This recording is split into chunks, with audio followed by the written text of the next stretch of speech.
Hello and welcome to the Mindset and Self-Mastery Show. I'm your host, Nick McGowan, and on this show, my guests and I unpack the stories that shape us and the lives that we lead on our path to self-mastery. So, let's not wait any longer. Let the games begin.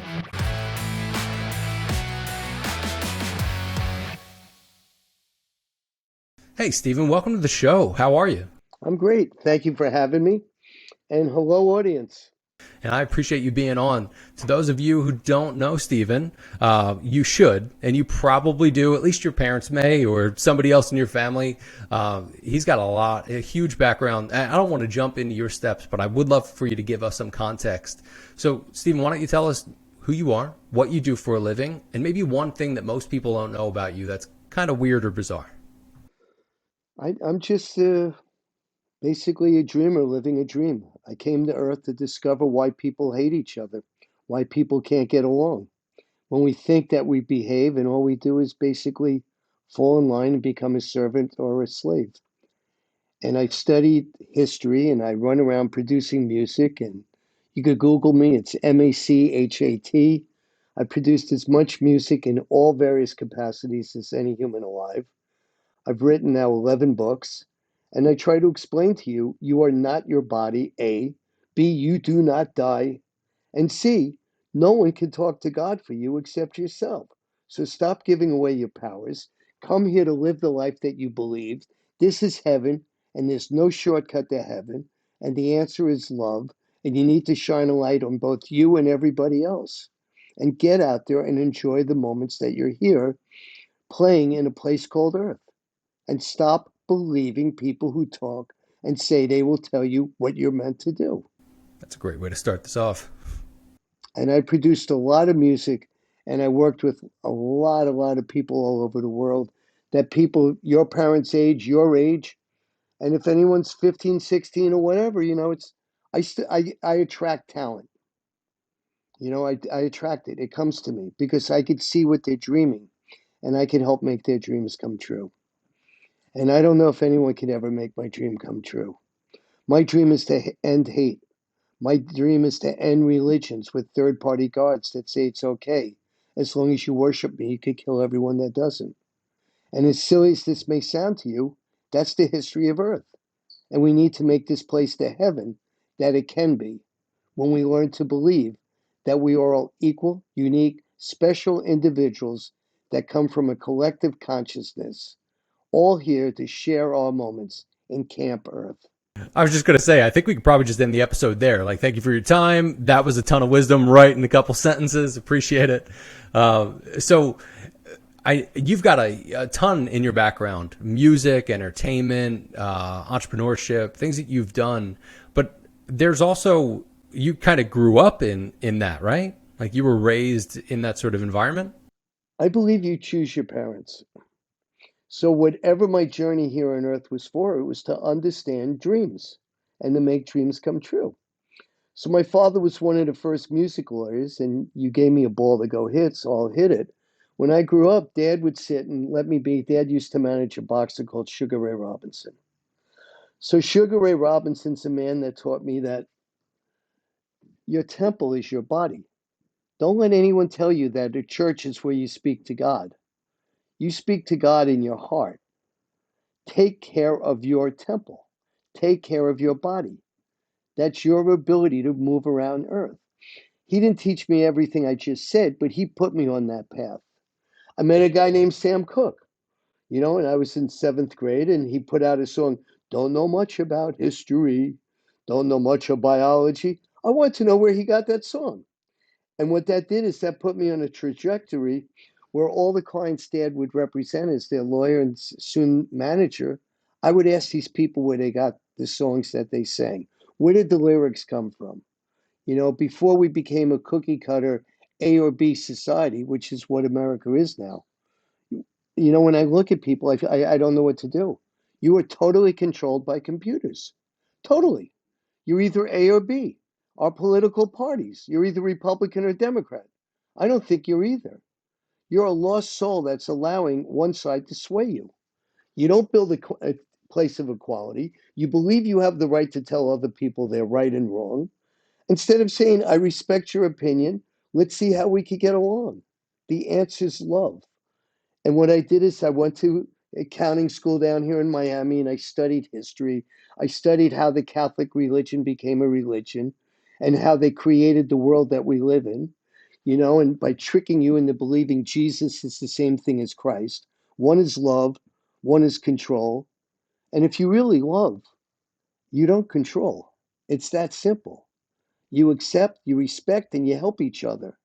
You need to take care of yourself, but you need to become strong. And life is not a golf game, life is a team sport. If I want to say I want to break Peter Gabriel, someone you told me you like, we need to put together a team of energy that likes Peter and would help spread his message, whatever his message is. Same thing with Genesis, who your dad loved. And it's a simple message. You look at ball clubs. I love baseball. Okay, I love baseball. Home run hitters don't win championships. They may win the home run championship, but that's a one-off. You've got to put together a team. You live your dream. And I've spent my whole life trying to put together dreams so I could learn why some succeed and why many don't. Where do you fall into a trap? You are not the answer. You are part of the chorus to create the answer. And when you have a dream, you create a matrix where everyone believes the dream. It's written in my book called We've Got to Get Out of This Place. I recommend to all your readers to go buy it because I teach you naked truths that people are scared to tell you. Because this life that they're living sort of gets negated. And maybe you could be this year's New York Yankees. They look like they'll have the best record ever. Maybe they won't. But something, you'll have a lot of fun living a dream with a team. You will never have fun living a solo dream. It's a hard thing because you're by yourself. So here you could be an individual and you could share a dream. You become a flock of love, FLOCK. And let's go grab it and do it. Yeah. Yeah, it makes sense. It's interesting how people, for the most part, when they get either really upset or jaded by life or whatever, they just kind of say, well, fuck it. I'm just going to do this on my own. I'll become that lone wolf and I'll do that thing. But I agree with you that, And then what?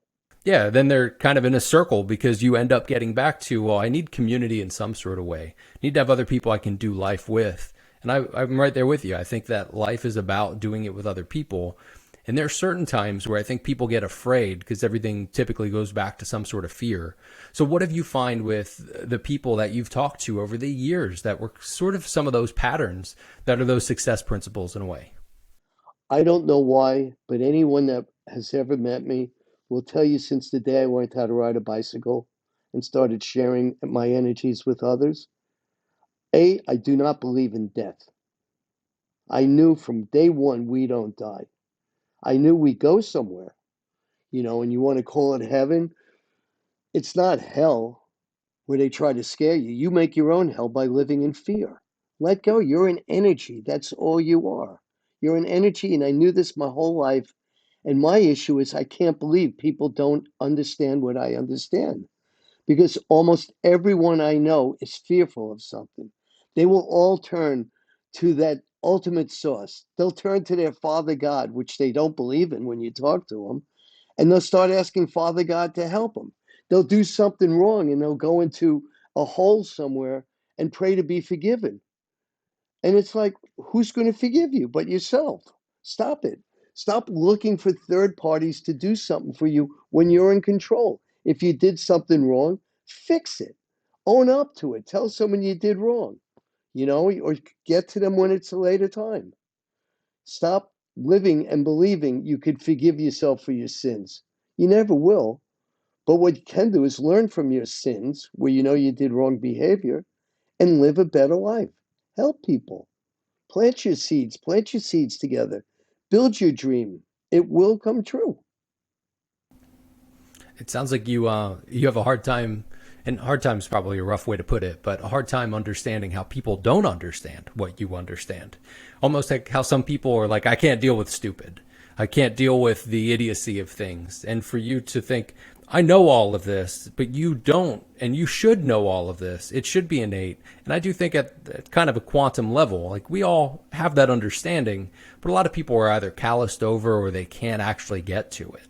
So throughout that frustration, do you have sort of tips or ways that you can help those people, or even just patterns that you've seen people be able to do it for themselves? I've no, it's a little bit different. I just don't get it.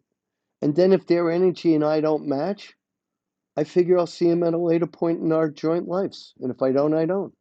And by the way, I've produced in all business aspects over 1,000 albums. And I'm the Paul Revere. I sit and tell you this album's out, this song's out, this movie's out.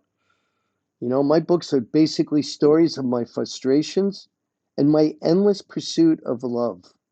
And I don't try to tell you what to do. I can't do that. But I can say to you there's another way to see it. I can't believe the United States of America. I'm telling you straight up, we're a year or two away from a serious civil war.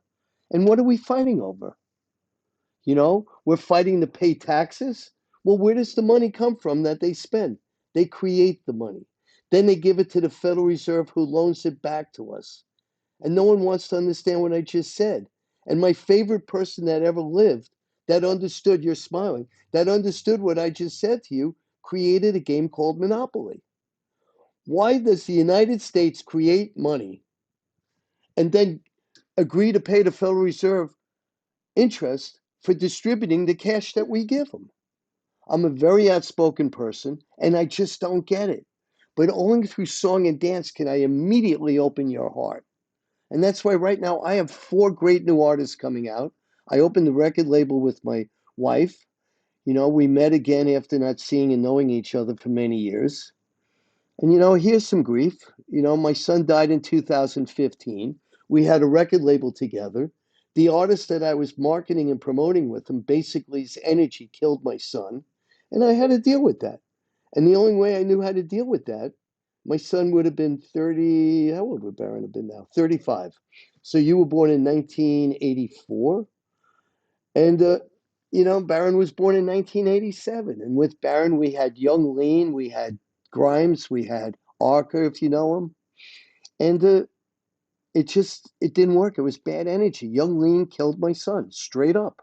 That energy and what they did. And I got over it. I never really get over it. But at the same time, I put up on Facebook that my son is hovering around me. And and Debbie saw it and she communicated with me. We hadn't really spoken to each other since 1970. And the next thing I knew, she was helping me run for the US Senate. I went away to finish my books. I came back in 2020, and she told me when we first spoke that her son had died too. And so she said to me, if I ever need to talk to someone, you know, call, call me. And we spoke and she helped me. And when I got back to Florida right before COVID, we basically kissed and we fell in love. And right now we're husband and wife, and she's my partner in SSK. I've opened up the School of Sacred Knowledge where I try to teach people it's okay to question everything. You're a mystic.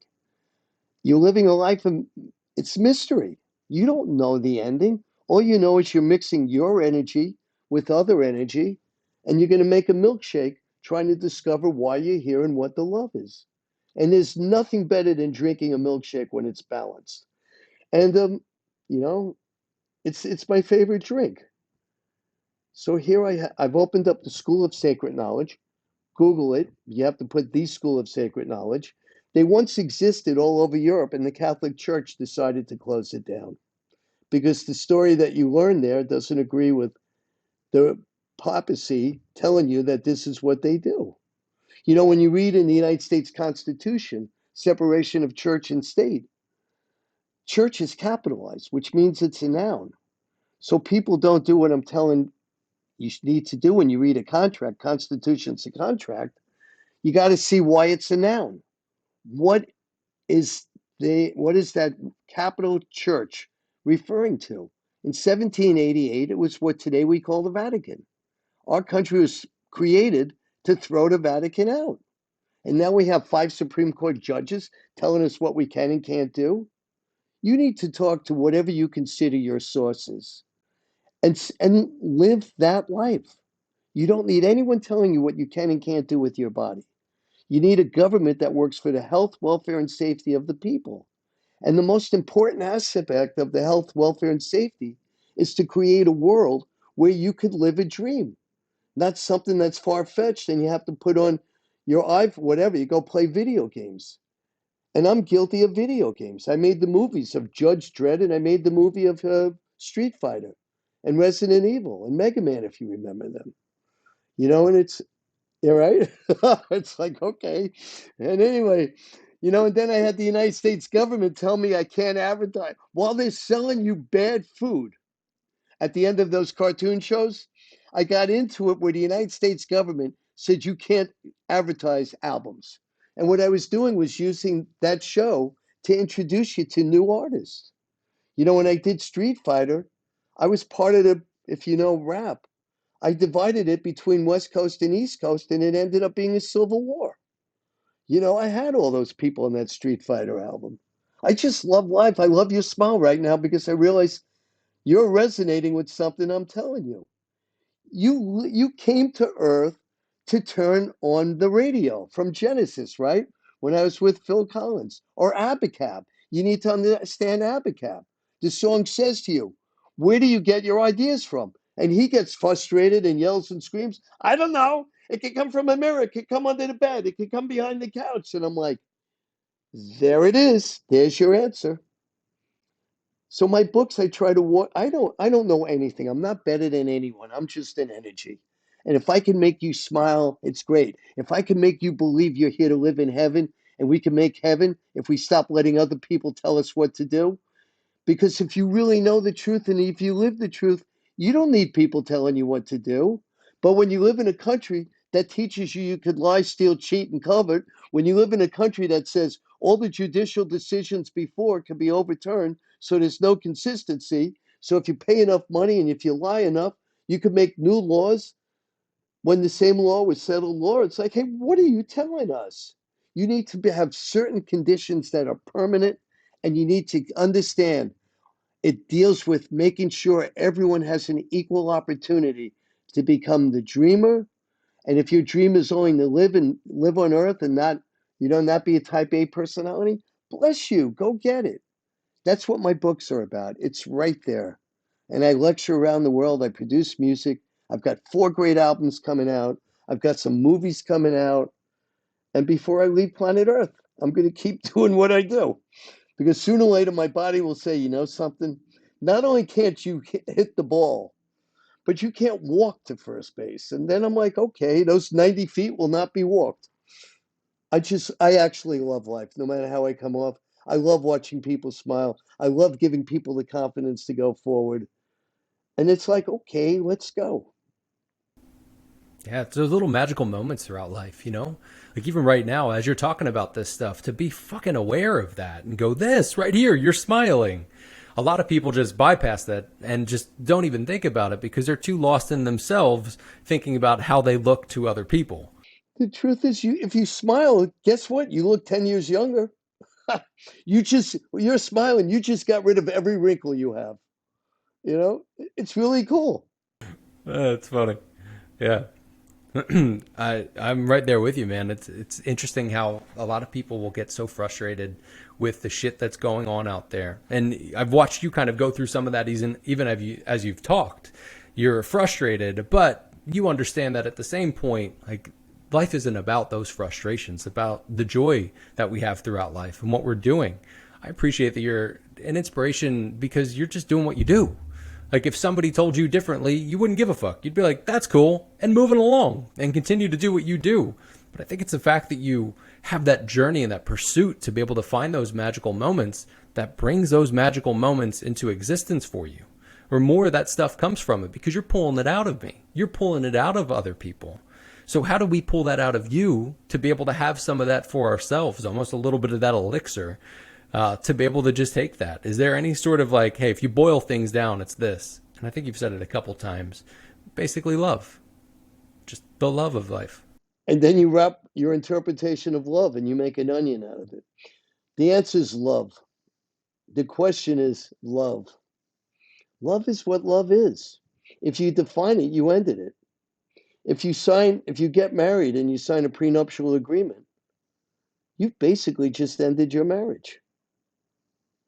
You've defined the ending. Sure. Yeah. Makes sense. If and when this thing ends, you don't take any of my things. And that's a pretty brutal start. You share everything you created. What you walk into with it, I don't know. You figure that out.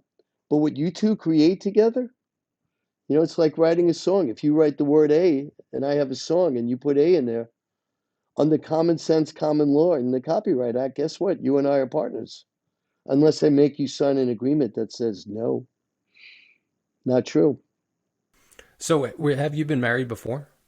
I've been married 3 times and I've learned lessons. So it's interesting that you're saying what you're saying, having been married 3 times. I went through a divorce last year, so I'm understanding that side of it as well. But I want to feel that. You smiled when I said this song to you here today, the Beach Boys song. Yeah, yeah. You learn the truth. And when you're young, love means something different to you than when you start aging and you discover, well, that's not love. You'll also learn that sex is not love. Sex is a physical activity you engage in. Love is higher than that. Love is the highest form of life you could live. Nothing higher. I don't want to pull this back into a weird spot for you, but on the topic of love, you and your wife both share the loss of love and can share in that together. But how did you manage your mindset and being able to be in that spot when you lost your son in 15? It's even worse. I wasn't married to my baby's mother. She, in her activity, helped engage him in living in fear. She never taught him to respect himself because she couldn't do it. And I used to spend days with my son, basically blowing love into him as if it's a tire, teaching him how to get strong, how to believe in himself. And we created a record label, and he didn't believe in himself. And it was hard. When he was with me, it took time to get him to believe in himself. And I don't disparage her. She was a weak person. She got hooked on certain drugs, and she was weak. She got hooked on pharmaceutical pills, mood pills.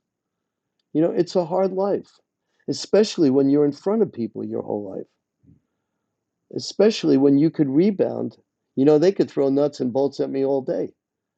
I'll get over it. Maybe I'm Zeus. I could catch those thunderbolts. So what happened was I never mourned with my ex. It basically set me free. I took care of her. I gave her money. I moved her to Mexico, and it's on. See ya. But how did you process through that loss of your son? Never mind the mother, just your son in general. And that was your business partner, and it sounds like you're pouring love into him as often as you could, and then he's not there anymore. He is there. That's what you learn. You learn he does. I wrote a book. It's called Sacred Knowledge: A Rock and Roller's Guide to Higher Consciousness, and he poo-pooed it. And in that book, I share with you that God is love, love is God. God is not a definable entity, it's an energy. And we all come from the energy of God. So he dies and physically dies. And all of a sudden, he reappears. He formalizes right in front of me. And he's wearing what he was wearing when he died. He told me he made a mistake and he's sorry. And he says, I'm going to be your messenger. And he says, energy wise, vibrational wise. And you could pick this up if you pay attention. He says to me, look, you've got a hole in your heart, and I'll forever travel with you. I will mend the broken heart. I will be there with you. And he said, Dad, you of all people know that to be true. And he said, and your book is true. And I looked at him and I said to him, Baron, I didn't need you to die to tell me that. I said, I didn't need you to die to tell me that. And we had a producer that was producing Kanye West. And my son wanted to give Kanye the new book before he died. And I go, no, you're not. You are not giving that man my book so that becomes his rap. People need to read the book. But anyway, Baron's with me. It's Debbie and I are going to go watch the Yankees. We're going to see him play in Houston 2 games like we're kids. Barron will be at that game. There's no way he won't be at that game. And by the way, that's in my book. We've got to get out of this place. I teach you energy. As long as you maintain and remember that energy, it never leaves. Be it reincarnation, which I believe in, or believe in ascension, where you get out of this matrix, as long as you basically have that energy because it's an attraction, that energy's here. Barron's like watching us right now. And every religion is based on what I'm telling you, except they interject a Father God. We're so crazy, we don't even respect Mother Earth. Our body is from Mother Earth. It is not from Father God. It is made up of chemicals, and it's a DNA made from other DNA here on planet Earth. So what do? Every breath we take, we poison the air, we poison the water, we poison the seas, and we poison the land. We make genetically modified food, which makes new viruses that became COVID. We sit there and we poison everything, and we say, we'll just do a little less poison. And if you believe the 10 Commandments, they tell you to honor your father, which is your consciousness you came from. And they tell you to honor your mother, which is planet Earth. You can't sit here poisoning planet Earth and thinking it's okay. We wrote a book. It's called The History of Viruses and Their Effects on Mankind Then and Now. I give you a 13,000-year study of where viruses come from.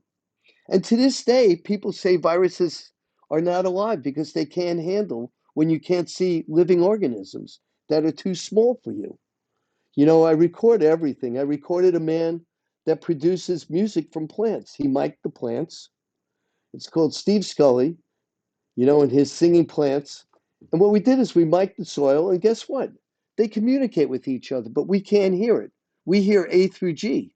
We have 49 notes, and it's like that Crosby, Stills and Nash song. 49 reasons, all in a line. All of them good ones, all of them lies. But anyway, it's there. I just try to teach you your energy. Listen to the energy. Tune in. Watch the birds fly. Watch this formation they fly. Watch ducks walk around going like this. And they're looking for food. They're looking for seeds. That's what we are. We're a bunch of ducks. And we don't understand that we could fly. We could be a butterfly. You don't need to be a moth. And I could go on and on with all these things. And that's why I write the books, because it will be remembered. And then you go to the School of Sacred Knowledge. I teach you history, or I share it with you. You may not want to believe me, but it's all true. Who are we? It's like, okay, my God's bigger and better than yours, so I'll kill you. Are you kidding me? You go to church or whatever you want. We sit there. It's insane. We're living in a country now, right now, where it's red against blue. Right? And I went to camp. That's like color war. At the end of color war, whoever had the most points, you won color war. You hugged each other and you loved each other. One time I took Barron to game 7 of the World Series. We're in Arizona. And the Yankees won games 3, 4, and 5. They lost 1 and 2. And it was pretty funny because I ended up sitting next to the presidential soon-to-be candidate, John McClane, because he had to be at the World Series, McCain. And then anyway, we went to game 7, and these idiots, they were winning 3-2. And Barron's going nuts. We're at first base side, and he's going berserk. He's jumping up and down. The Yankees are winning. He's making fun of everybody. And he and I both learned something. Mariano Rivera came in. The game got tied, bottom of the ninth. He blew it. All right. How does Mariano Rivera blow a game? Well, guess what? He's human. So anyway, all these people are looking at Barron, and I just heard, tell your son to congratulate them and shake their hands. And how old was Barron? It's 2001, so he was 14. And I had him shake everybody's hands on the way out. And these people looked at me and they're like, what a lovely boy you have. Oh, this is so nice. And you know what he said to me as we were walking to the car? He said, you know something, Dad? I'm really happy I did that. I go, what did you learn? Because I don't know what he learned. He said, they had every right to root for their team the way I did. Their team won. So that was really cool. I congratulated them on winning. What a powerful lesson that was for me. Yeah. I mean, he gave me his lesson, and all those people 100% correct. But I learned, you know something? Okay, this is fantastic. You know, you just keep speaking, and I watched everybody. And I was in heaven because my son was a light after being so much darkness for all of them. You know, it's like, okay, the light got turned on. And I'm sitting there and I'm dwelling in his light and our light and all their lights. They won. Okay, move on. Wow. That's such a powerful thing for you to not only bring that up, but for you to hear that, feel it, and do something on it. Changed the rest of the outlook for those people. As a Philly fan, I think of what the Philly fans would do, and that's not typically how they would roll. They would be the ones freaking out, cursing, and everything else. But it's kind of almost to be expected in that sort of sense because there's so much passion. Back to the political side, there's so much passion for things. And sports, I've got a couple friends that don't get sports. They just don't get it at all. And they're like, I don't understand how you can root for people to do things that it's just a game. But I'm right there with you where it's deeper than that and there's deeper meaning to it. Yeah, and it's a medium of any sort. So if you take sports, you take politics, you take art, you take whatever, it's just choosing of a medium at that point. And from there doing what you want with it. I'll share something with you. Anyway, I'm older than you, and I love baseball. So the Philadelphia Phillies never won a pennant, never won a World Series, right? And they were the last original of the 16 baseball clubs that created the National American League team to win a World Series. I was used to think there was no way to do it. And before I was born, you know, I learned a lot watching the Phillies win. And in 2008, you played Tampa, right? And then 2009, it was the Yankee turn. Yeah, yeah, you're welcome. You can have that one. Yeah. But you know, we just saw them. I love base. I love sport. I love life. I love concerts. I started Real World and WOMAD with Peter Gabriel, World of Music, Arts, and Dance. I ended up going all around the world, learning people's formulas, learning what they're doing. And I share all this wisdom or whatever I obtained without, it's not about me, it's about we. This is what I could share with you.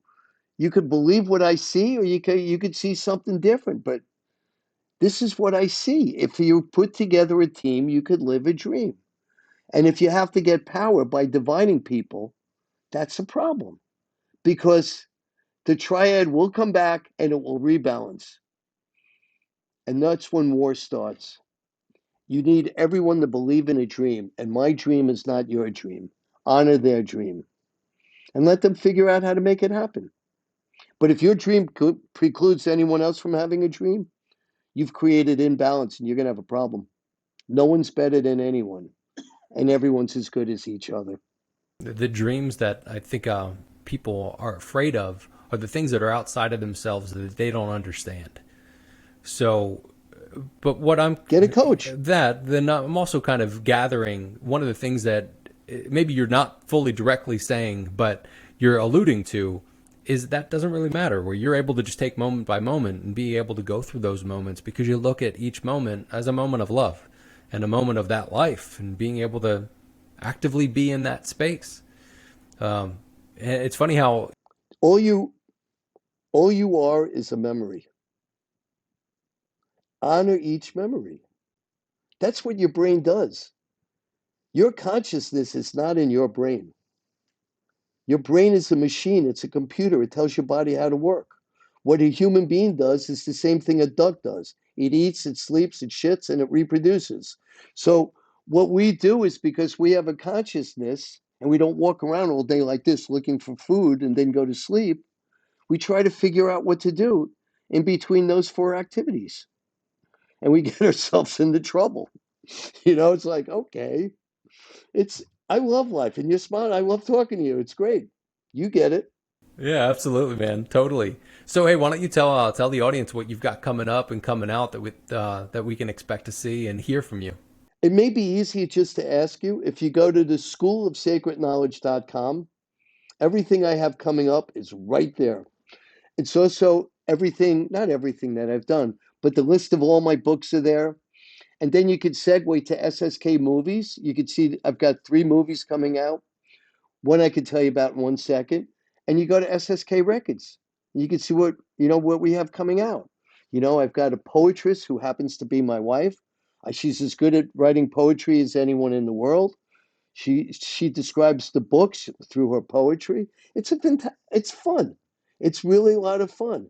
And then I have a friend who in 1978 ends up down in well, a little bit south of you.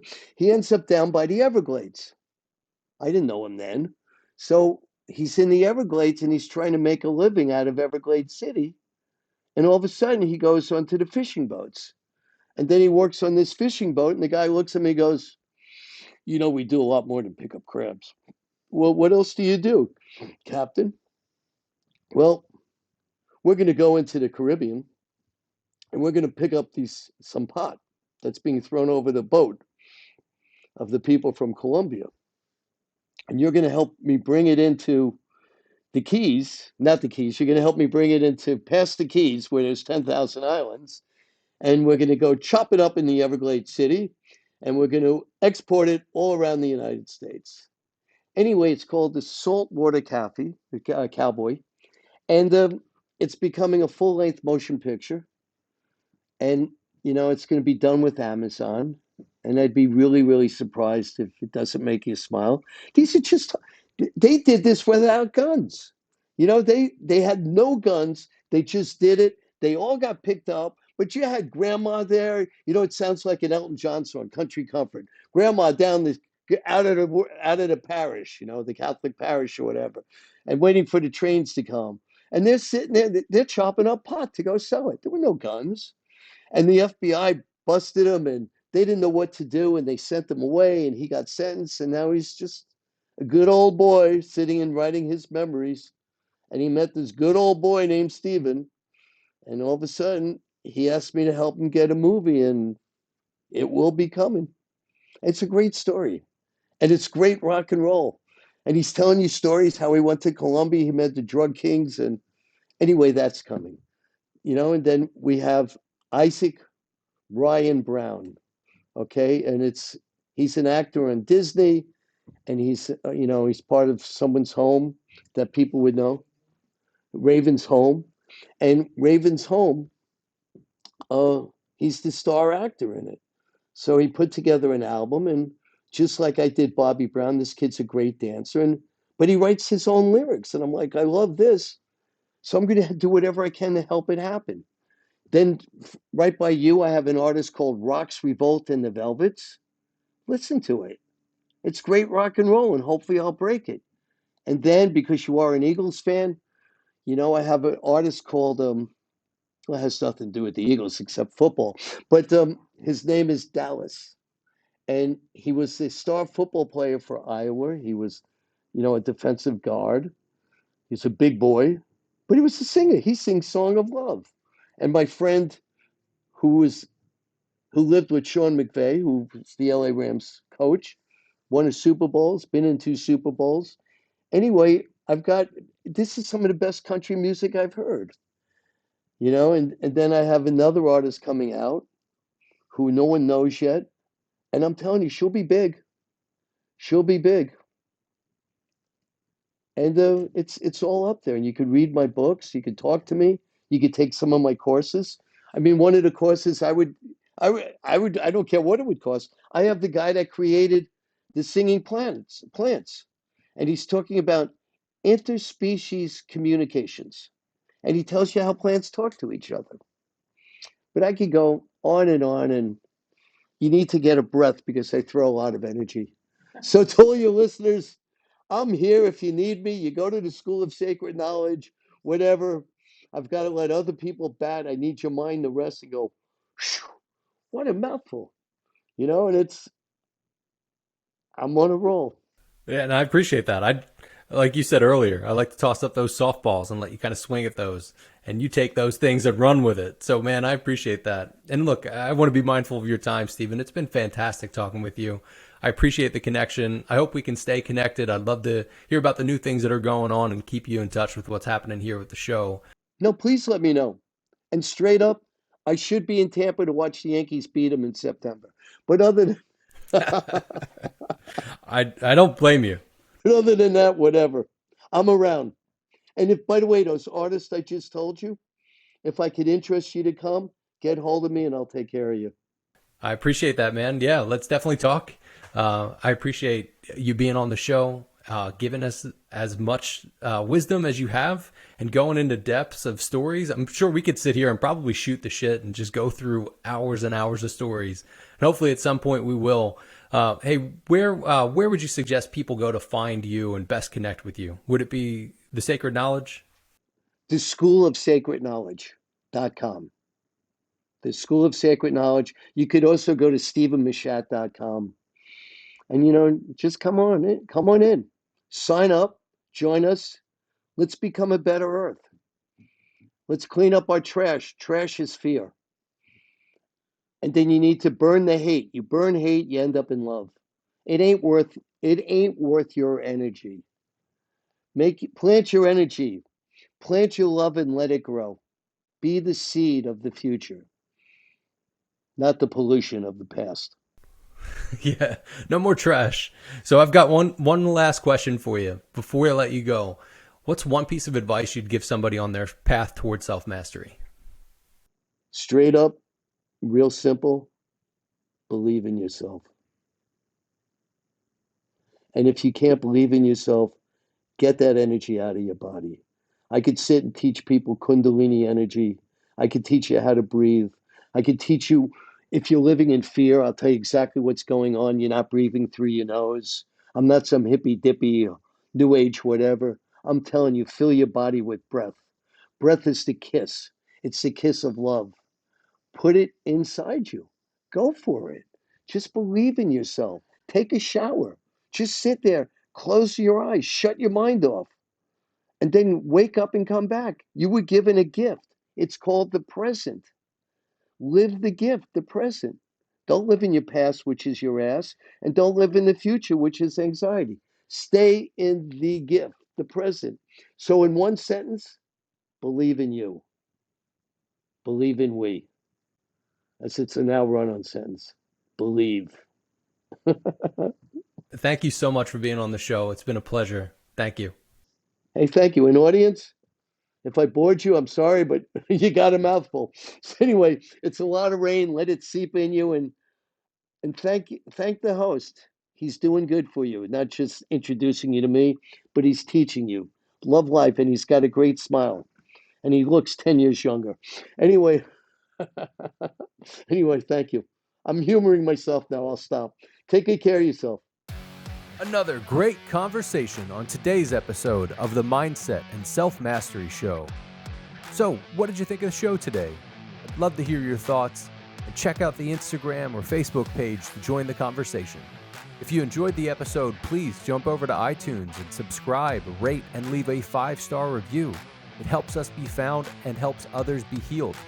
If this episode opened your eyes, made you think, or smile at all, then I'm sure it'll do the same for your friends.